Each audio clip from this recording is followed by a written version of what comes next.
Hello and a warm welcome to the distinguished panel joining us today. I am Suruchi Khubchandani, Special Projects Lead at the Voice of Fashion, and will be briefly introducing the topic and the panelists. The Voice of Fashion initiated Artisan and Designer, the Cultural Debate series in August as an open source to explore, introspect, and hear different stakeholders in both craft and fashion sector. In the wake of the cultural appropriation row triggered by fashion designer Sabyasachi's collaboration with the Swedish fashion brand H&M.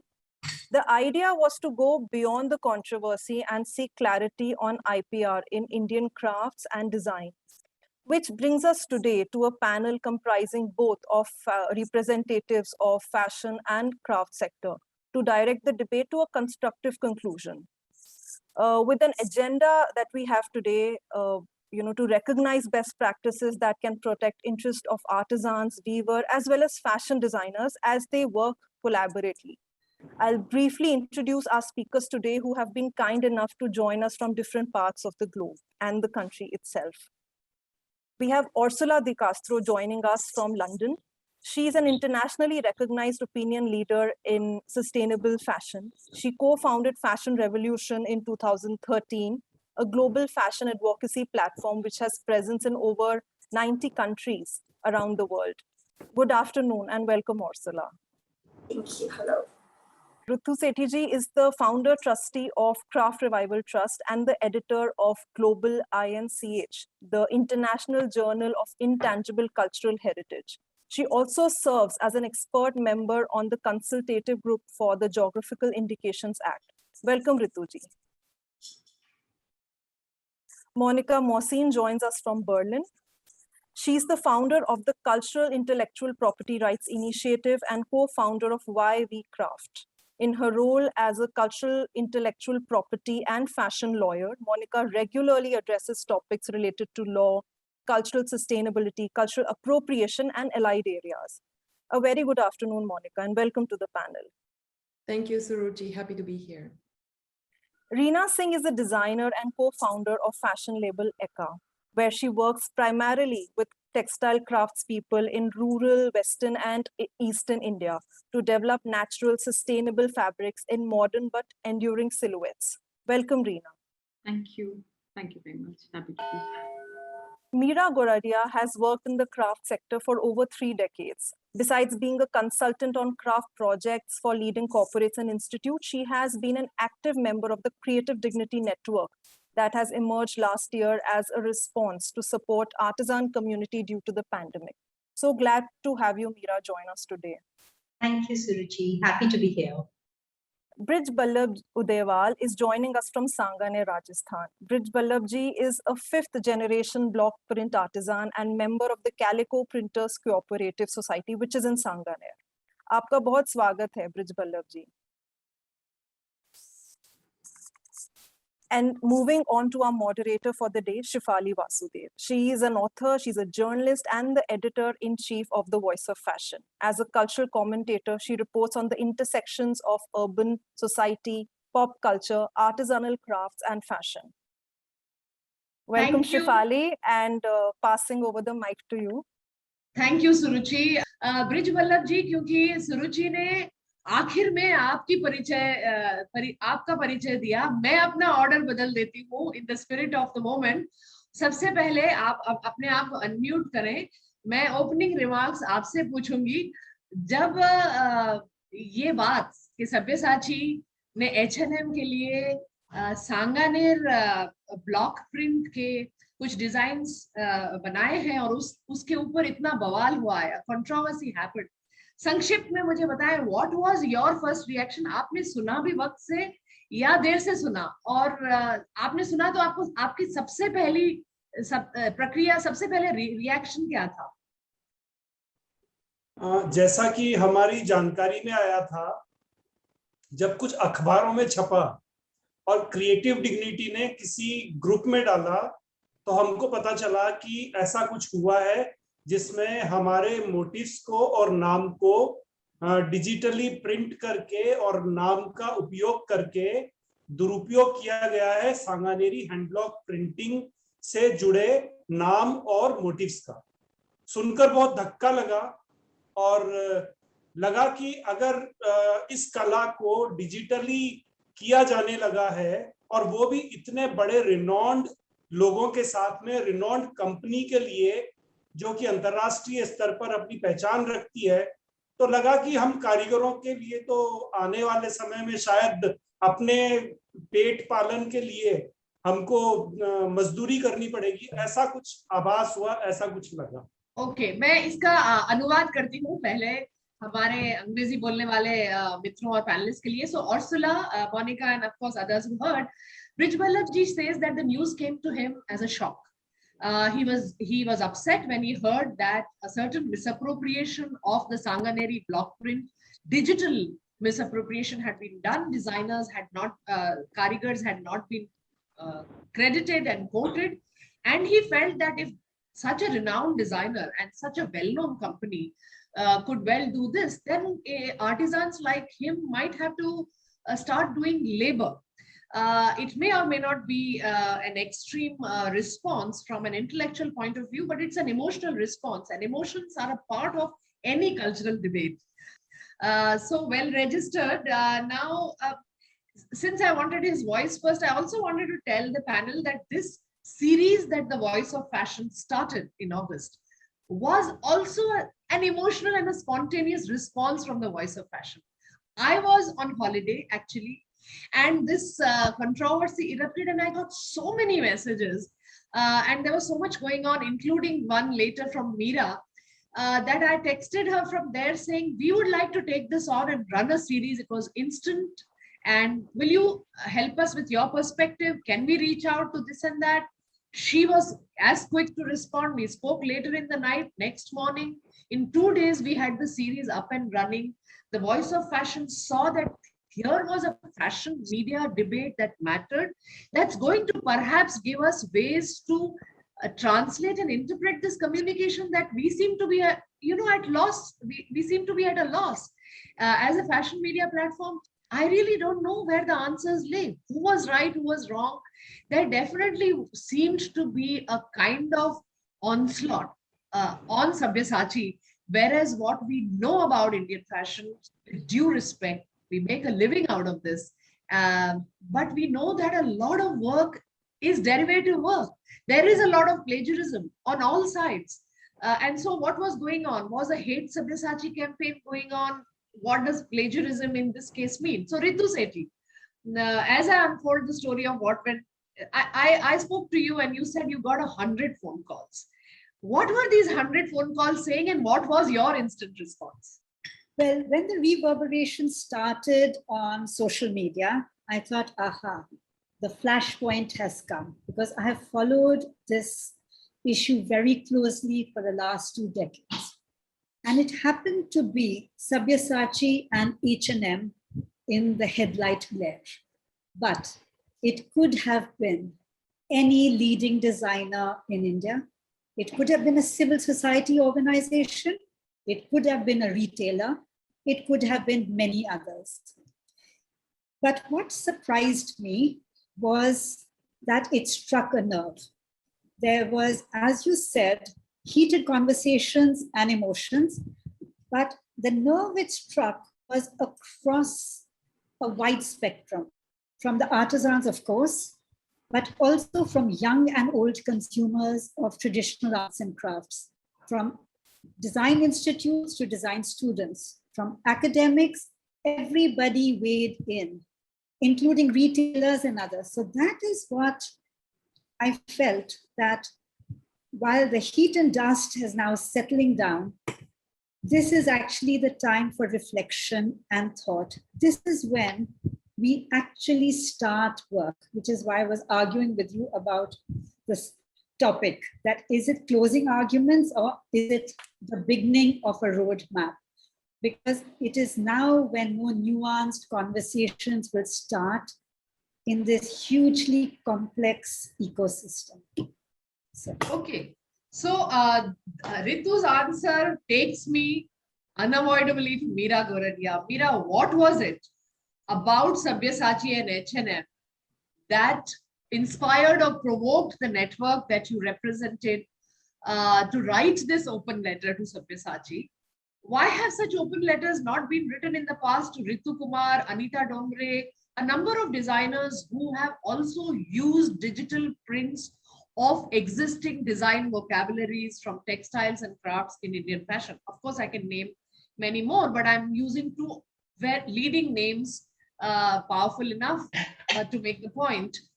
So what was it? And while you're answering this question, when I read your open letter, I was like, wow, the person really knows how to write. The arguments are very well constructed, put in good order. Did you write it yourself or was it a joint effort? Okay, so Shifani, the first answer that why did it not happen earlier? I think it's because in 2020, perhaps for the first time, a lot of multiple stakeholders of the craft ecosystem got together to respond to the crisis of COVID that artisans were going through. And I think it is perhaps the first time that, we were able to, coordinate among ourselves. And that's why even all of us coming together so quickly to write this open letter was even possible, because, of this collaboration that has already begun since last year in this more intense way. But I must say, however, that when we wrote the letter, it was not to, to sort of push Sabyasachi into a corner. It was really coming out of a sense of disappointment because it was Sabyasachi, because it was someone who has always, he's been such an icon for the craft.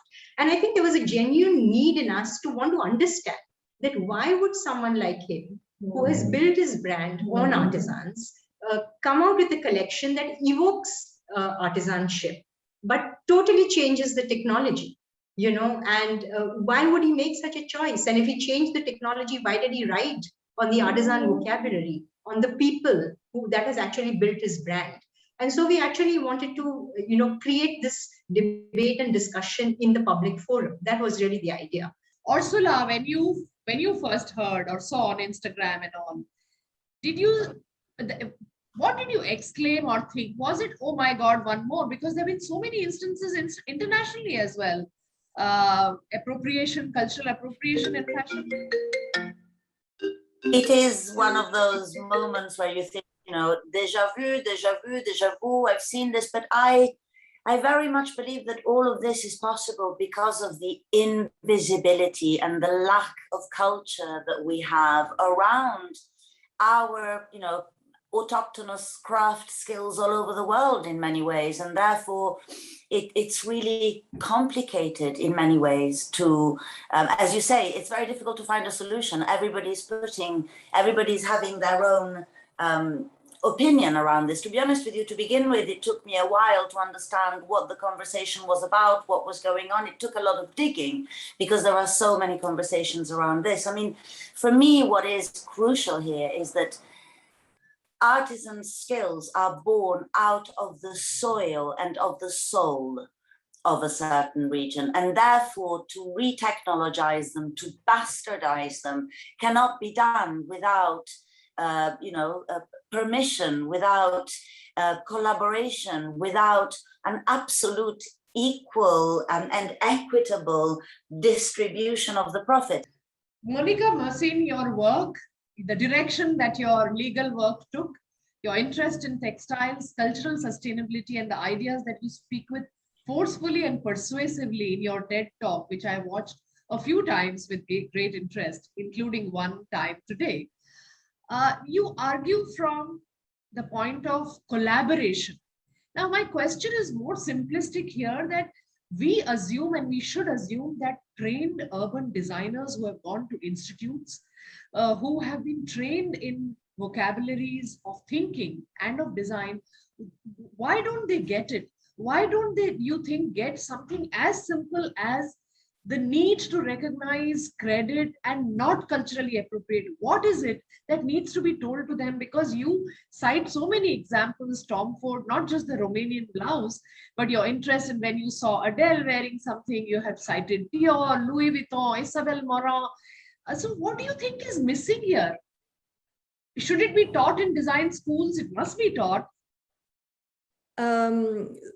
I don't know if it's and it's very important to not polarize here artisans versus designers, because this is a trap that we can easily fall into. Honestly, when I started this work, I also had the same question. Why don't they get it? It can't be that in fashion schools you are taught to replicate. You must be taught to create something new, because this is what fashion is about, design is about. And then I went to fashion school. As a lawyer, I went to Sweden and I studied textile value chain management to understand how the fashion industry works.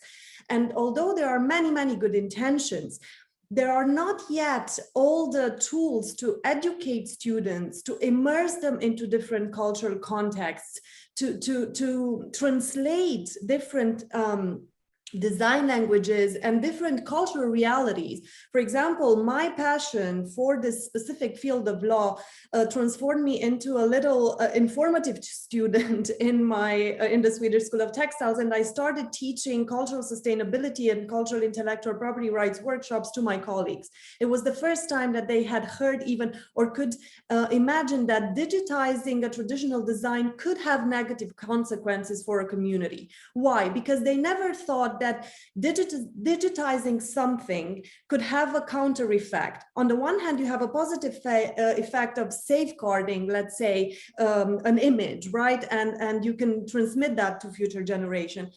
But it can also have the negative effect of taking livelihood from a whole community of artisans. On the other hand, you have a rippling effect, and that is the young artisans saying, well, to do it the traditional way, to really transmit the knowledge authentically is not so valuable anymore. People pay for prints. So why should we continue the craft? And see, you have this holistic then complexity, all the consequences that you kind of need to dive very deep into to understand why is it going wrong? Why isn't it going the way it should be? Reena, over to you. You had some pretty strong arguments, and after all, the word designer is used in every sentence, almost every second sentence. Where do you stand on this? You know what I only have to say is, Shefali, that it's really easy to make the designer the villain in this whole situation. It's really easy because it's a international collaboration. The designer in question is like, he's a celebrity in his own right. His work has been celebrated by the same media and people for years now. He has been kind of a gatekeeper, kind of a publicist for the crafts of India. He's always had a very strong Indian aesthetic that he's never been apologetic about.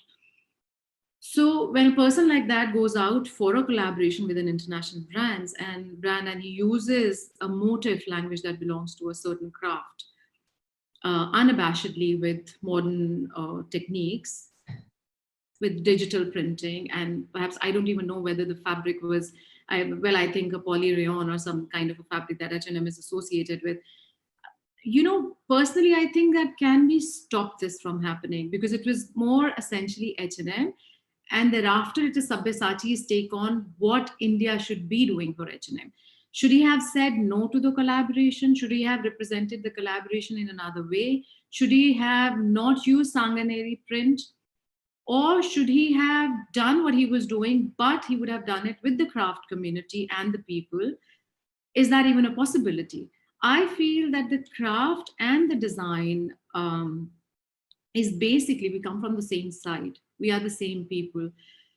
Both of us are looking at, and especially designers from India, I think our vocabulary is so strongly Indian. On the other hand, we are forever fighting.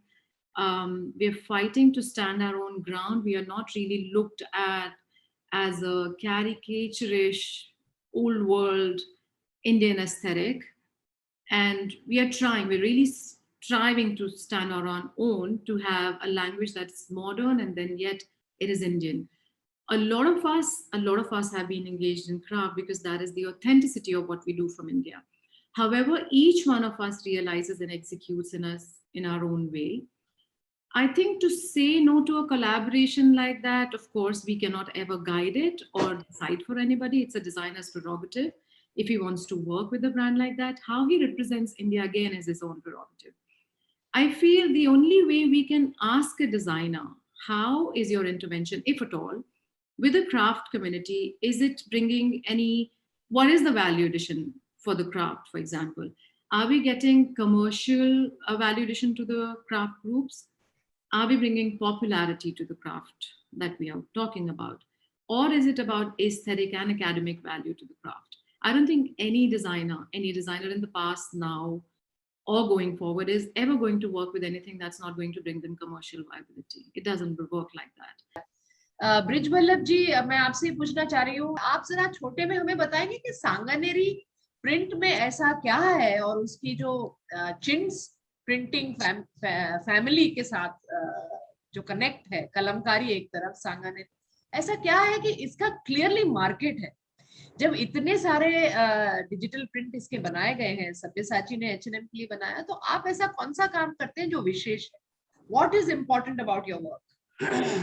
बिल्कुल, आपने ये जो प्रश्न किया है ये मूलता से संबंधित है, क्योंकि जब से पिछले काल से जो चला आ रहा है, जिसमें कि जल, वायु और दक्षता, स्किल का जो रोल है, वो कभी भी भुलाया नहीं जा सकता। और यही इसका ओरिजिन है, यही इसका मूल है, यही इसका मंत्र है कि जिसके लिए हमको 5-5, 10-10, 15-15 साल, 20 साल तक अपने पिताजी के साथ में रहकर उस काम को बचपन से जवानी तक सीखना पड़ता है, तब जाकर हम रेख लगाने के काबिल होते हैं।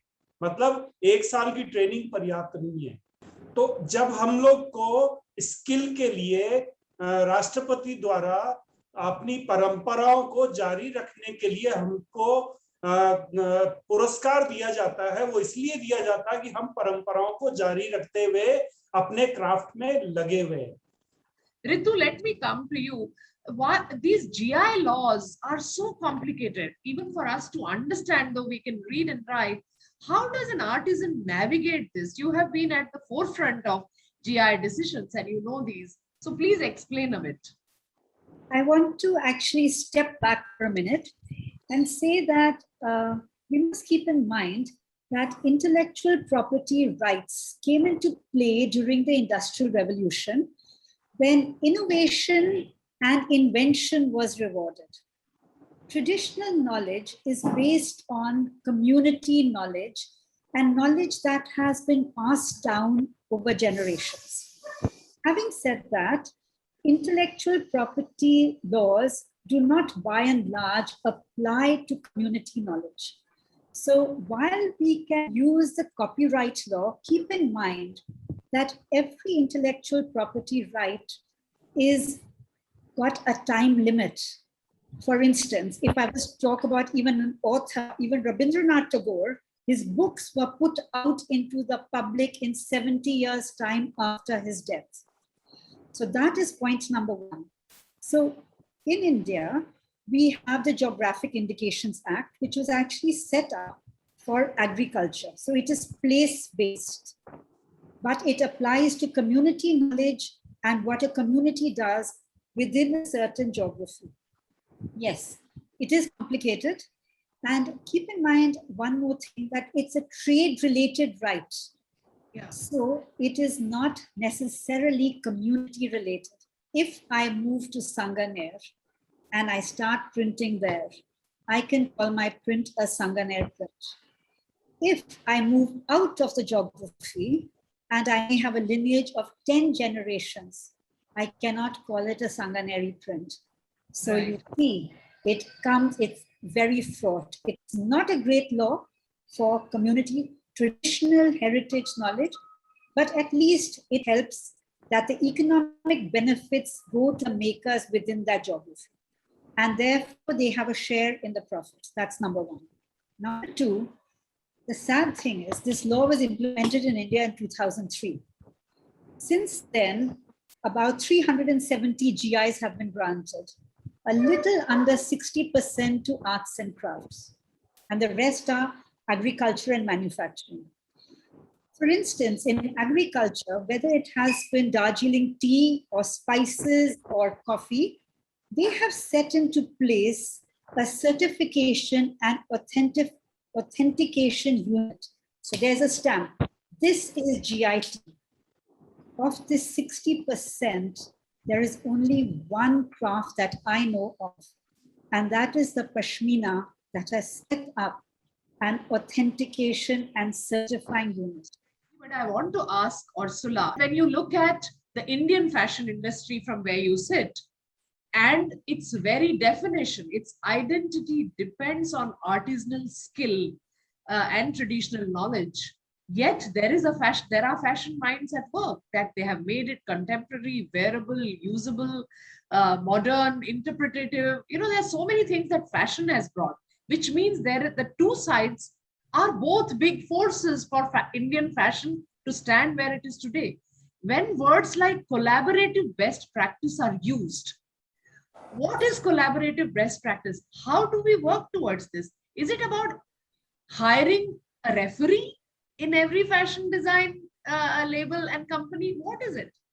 Well, I think Monica will probably be better, but I don't know about the hiring the referee. I mean, I think, you know, where we are at right now, it is a moment in history when new professions will have to happen. And also when new crafts will have to be invented. I mean, I think of upcycling, for instance. I know so many brilliant upcyclists in India. That's almost like a new craft. Empathy, respect, and understanding of the roles of both. Because obviously we need them both. You know, we can't disregard that one has brought us to the other. You know, in many ways, textile crafts and this love of fabric, the trade that has happened with textiles has brought us to where we are now. This industry has been completely hijacked, though, so is moving away from that kidnap and back onto the hands that born it in many ways. So inevitably a compromise, but I'd like to sprinkle it with imagination as well. And so this idea of creating these mediators in between, I do feel that it's important. Monica, how do you argue for collaborative best practice? And also tell me, have fights really been taken to court on plagiarism, derivative fashion, and IPR issues? It's important to really understand that even in this concept, we have an internal debate and we have an international debate. Now, myself and Ursula are blessed to be here as external participants, but what happens in India and how India sees its future of craftsmanship and craft innovation is vital. And this is something that we can contribute with ideas or, you know, share an outsider's perspective, but we can't come in and propose how India sees it. From an outsider perspective, I understand, you know, H&M in a way, probably, or for them, it's easy to say, we approach Sabyasachi, for us, he is the representative and he should have known best. You know, even in a conversation like that, it's important to know that what the outsiders see or the international community sees is a bit different than what happens internally. And it's something that in my research work, we tried to take this position as mediators and translators to understand a little bit that, you know, we have an issue and there is a tension when companies from Europe come and say, oh, Indian stakeholders should be more sustainable, because this is frustrating. It's frustrating to come again with a bottom-down approach when in fact we can learn so much about sustainability practices from craft. So to me, it's about testing again these positions and these power relationships, how I personally see things and what I believe. I think India is a huge hub for innovation in cultural sustainability. And I think we have to start positioning the conversation there. And that means that craft stakeholders are our partners, and then craft will not die. It will evolve in a contemporary way. And these are the spaces that we should find solutions for, in my opinion. Brij Vallabh ji, आप मुझे बताएं कि हम बात कर रहे थे कि कारीगर को सबसे ज्यादा अहमियत इस वक्त कारीगर के लिए क्या है? नाम, पेशे को जारी रखना, पैसा, कौन सी चीज के लिए आप लड़ेंगे, या जीआई प्रोटेक्शन? अगर आपको इन चीजों में प्रायोरिटी पूछी जाए तो सबसे अहम चीज क्या है आपके लिए?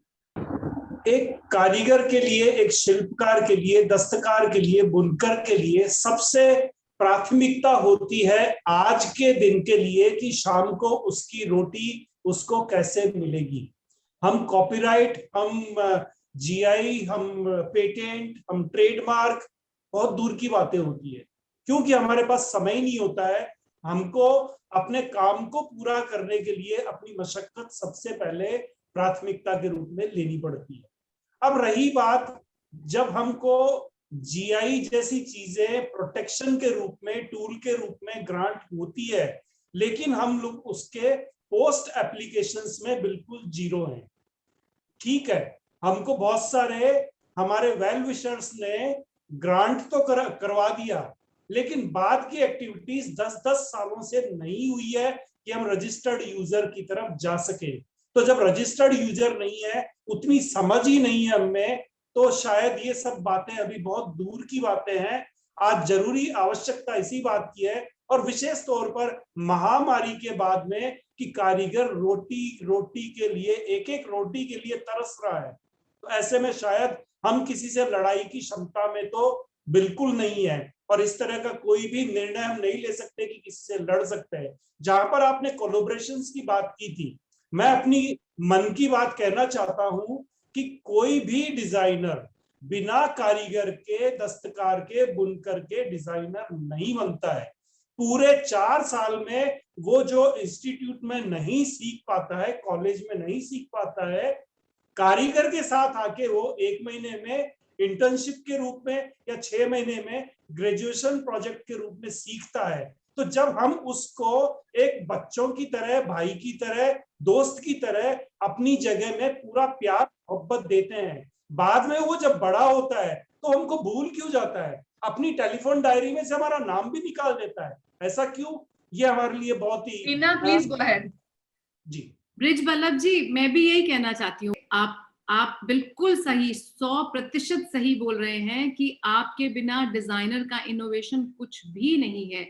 मैं किसी लूम पे बैठ के या कहीं पे बैठ के मैं 500 काउंट का खादी बुन ही नहीं सकती हूँ, ये बात गिवन है। लेकिन ब्रिज वल्लभ जी, मैं जो सांगानेर के प्रिंट में जो वैल्यू एडिशन करके उसको जहां लेके जा सकती हूँ, मेरी नजरों से देख के, मेरे तरीके से देख के, वो अगले 20 साल के लिए उस मोटिव, उस लैंग्वेज को लॉन्जिटिविटी देता है।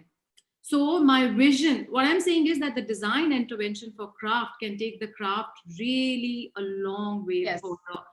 In this state and time and age, the very fact that there is still noise about a certain kind of a design language. See, I don't come from that point of view. To be really honest with you, I never use digital kind of printing. I still make my blocks in Pethapur in Gujarat. I still do block printing despite screen printing sounding so lucrative and easy and whatever. I still do all that. But to be really honest with you and truthful about the whole situation, I feel in today's time, all noise is good noise. At least there are people who are still presenting India with the motif language that comes from Sanganer and not really looking at a certain kind of a drapes that come from overseas, a certain kind of a pleating techniques that come from somewhere. We are still looking at India for inspiration. So that's just the design part of it.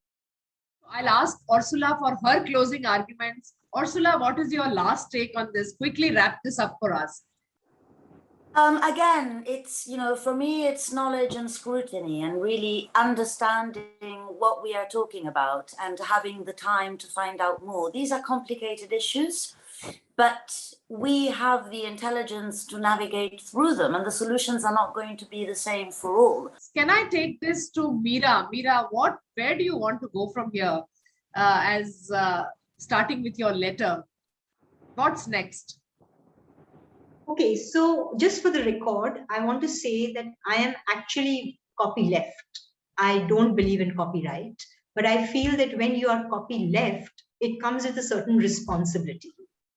And that's all I think that, would actually work in the long run. I feel, and I think everyone is agreed, that laws can only have a very limited sort of effect. They are complicated. It's very difficult for a community to actually access it.